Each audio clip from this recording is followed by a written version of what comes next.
How to apply for Walmart credit card using the Walmart app. Well, hello everyone, welcome back into this channel. In this video today, let me guide through the steps on how you can apply for Walmart credit card using the Walmart app. Well, first things first, you'll have to ensure you have the Walmart app installed on your iOS or Android device. If not, this is the app. Open it up and make sure you're signed into your account. Head over to the accounts tab and here you'll get this list of options. So you can see various options. So what you want to do is you want to find the credit card section menu. So if you are eligible or if it is available here on your region, you should be able to see it right here.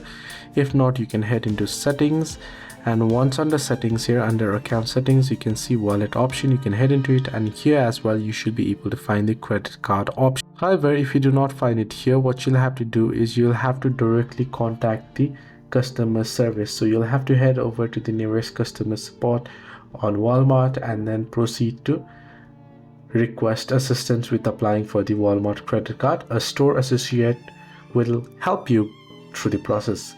Hope this video was helpful. Do like and subscribe.